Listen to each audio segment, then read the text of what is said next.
Hey everybody, this is Mario Kuntz, Director of Operations for Vanguard Exercise Management, and I am currently in the kitchen.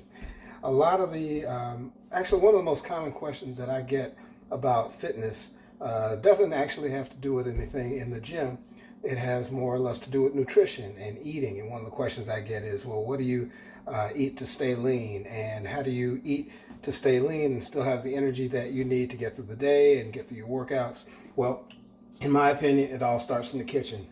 It's been said that bodies are built in the kitchen, and I'm a firm believer in that. So one of the most important meals of the day for me is breakfast. So I'm going to show you guys what I do on a typical breakfast. It's a little bit different, but when you get used to it, I think it's a great way to get started. You're getting plenty of nutrients in your breakfast, and you're getting off to a good start for the day.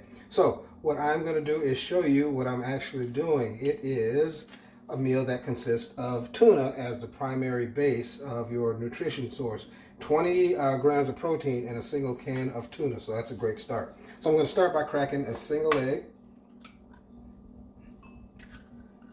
And when I was a kid, my sister used to make eggs all the time, and she got into the habit, and I don't even know where she got it from, but she would separate, that white kind of globule that comes out of an egg. She would always get in the habit of separating that. At the time, I didn't know why she did it or what the deal was, but I started doing it myself. It wasn't until I got older and as an adult, and I realized that there's nothing really wrong with it. This is actually called chalaza, and it is a membranous tissue that you find that develops in an egg. It's not, some people would say that it was chicken sperm. Some people would say that it was the umbilical cord of the chicken or whatever. It's neither one of those. It's just a tissue. And it's actually a good thing, because when you see it present in an egg, that just indicates that it's fresh. The rules that my sister taught me have stuck with me, so I always pull it out. Anyway, I'm going to start by mixing that up. Just blending it up a little bit. And then I start to season that blend. I'm going to put in just a little bit of garlic powder. I try to minimize the salt that I put into this mixture. This is some Mrs. Dash table blend. I like to put in a couple shakes of that. Adobo all-purpose seasoning, which I found is a really good seasoning. I like using that when I make dishes in the kitchen. A little bit of lemon pepper, just a dash of each one of these, right? Ground black pepper, like 3 shakes of that. I like to throw in just a little bit of crushed red pepper to give it a little kick.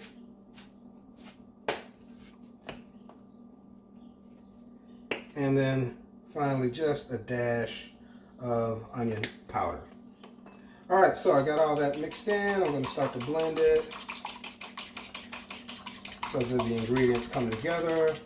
And then I'm going to start to prepare some of my other ingredients. One of the main contents of this is spinach. I like to use fresh spinach. I don't use the canned or the kind that comes in a bag. And I always cut off the stems. A lot of people cook with the spinach stems. I don't. So I cut those off. I rinse them. And for the sake of time, I have already rinsed in amount that I'm going to be needing for this blend. And I like to saute it just a little bit to get it nice and tender.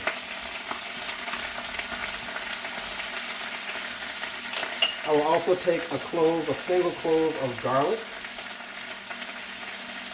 I'm going to cut that really finely. Dice that up and cut it into small pieces. Like I say, really fine. It seems like the finer you cut garlic, the more flavor comes out of it. So I like to dice it pretty well.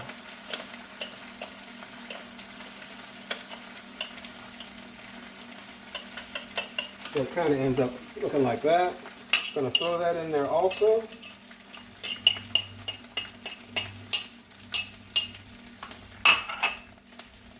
onion. I've already got it peeled. Don't need a whole lot of it. And again, I'm just going to cut it into thin strips.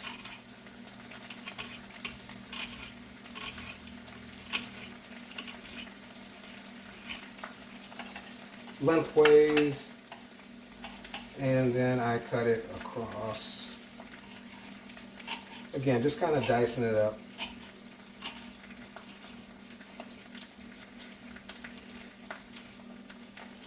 And I don't need a whole lot of this because I don't want it to overpower the flavor of the dish that we're making. Alright, so I got that cut up nice. Going to throw that into that mixture with the spinach and the garlic. Yeah, we're doing some healthy cooking one-on-one today. I've already pre-prepared some broccoli crowns. I diced those up, just about 5 stalks or so. I'm going to throw those in as well. I like broccoli a lot, so I started putting that in as I kind of started to perfect this dish for myself. Alright, now, last ingredient. I got an avocado, great source of healthy fats. So I'm going to cut it right down the center to expose that pit. And this one was nice. It was already nice and ripe. Pit fell right out of it. So I'm going to scoop out some of it. Don't need a lot. I'm going to use about half of the avocado for this. I'll save the rest for the next time I make this. And oh man, I wish you could smell that spinach, onion, garlic, and broccoli mixture. It's really coming along nice. So I'm going to blend that up.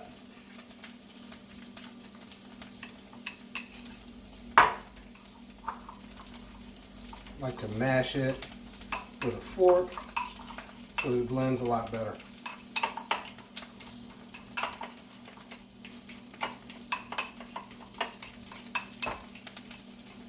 A lot different from seeing me doing exercises in the gym, right? But, guys gotta eat. Alright, that's coming along really good. I'm going to show you what it looks like. Not bad, right?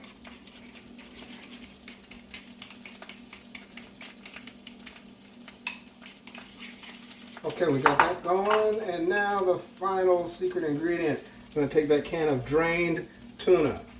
Make sure you drain it. I'm going to throw that into the mixture as well.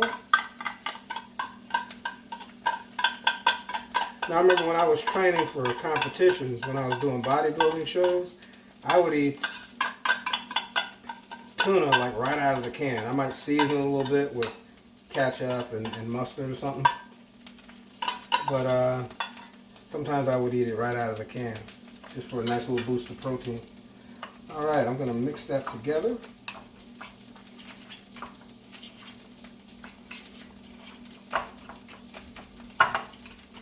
And again, if you get some little clumps of avocado in there, just continue to mash it with your fork. Want to get a nice little blend in there. Oh, and I need to show you guys something. When I sauteed that spinach, garlic, and onion broccoli mixture, I did not use like traditional vegetable oil. What I use is, let me grab it for you.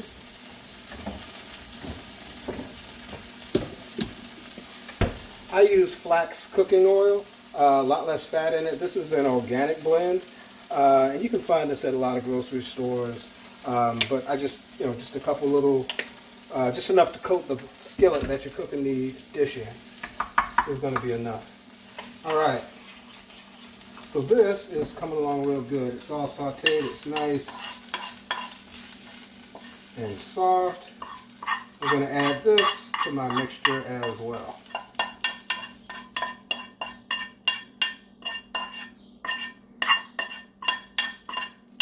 All right.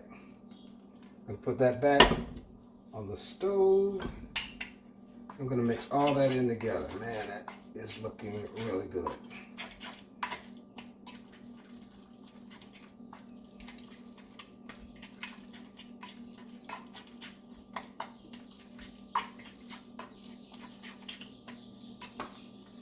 Alright, this is what it looks like, all blended together.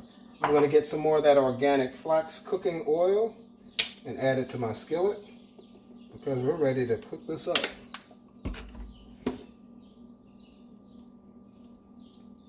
Just taking it around, making sure it's thoroughly coated on the bottom. And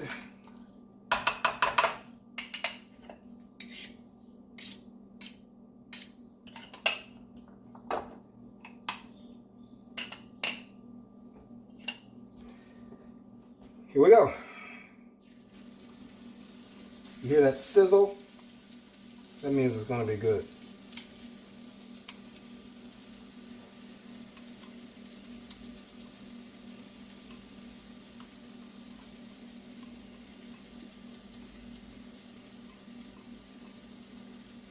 All right, set that to the side.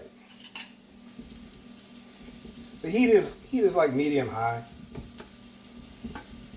because it doesn't take long for this to cook up.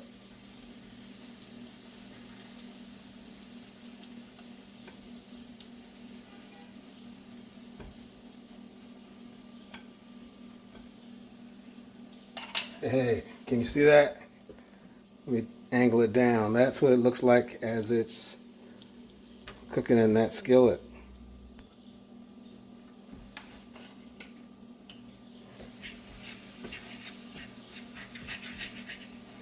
A lot of mistakes that a lot of people that are looking to lose weight or get more fit, what they do is the opposite of what they should be doing. They skip meals. So I want to lose, 15 pounds, 20 pounds, whatever. I'm going to stop eating, all right? I guess on the surface it kind of makes sense when you think about it, but the opposite effect is actually what takes place. When you start to restrict meals, you begin to slow down your metabolism. The human body is a very intelligent, fine piece of artistic work, if you think about it. So it learns deficits and abundance and that sort of thing. So when you restrict the amount of calories that you take in, the metabolism will slow down to accommodate that caloric deficit. And what happens then? It's going to hold on for dear life for the calories that you do give it. Kind of like I kind of equate it to a cactus in the desert, right? It might rain one day and then not again for a month. And you go back after that month and you cut that cactus open, there's still water in there. So evolution has taught that cactus that, you don't get a lot of rain, so you're going to need to hold on to it just for survival. Human body is the same way. So you don't want to restrict those calories. You want to provide it with the nutrients that it needs as you go through your workouts. Now, of course, you want to do that in moderation. You don't want to eat crappy foods. You want to make sure that, you're measuring out those macronutrients, which are your proteins, carbohydrates, and fats, and overall calories to make sure that you're getting everything that you need. So, having given you that little lesson on nutrition, it looks like our dish is just about ready. If you notice, I constantly stir that up, because I don't want it to stick or settle. I want it to be nice and even. And then sometimes I'll just kind of pat it down, flatten it out, and kind of let that heat evenly distribute throughout that mixture. And that's looking really good.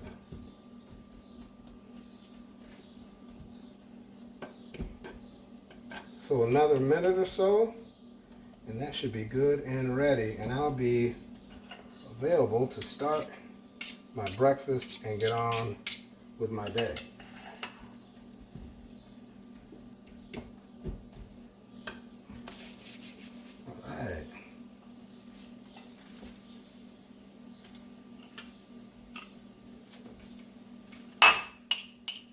Got a little avocado left. I'm going to throw that in there.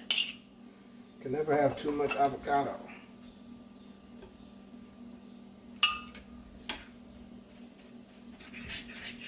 All right. That's about all we need. So, here is the litmus test. How does it taste? I'm going to put just a little bit on my plate. Set it back on the fire, turn it off, just to keep it Nice and warm. Finished product. Oh yeah. Man. Sometimes it's alright to toot your own horn.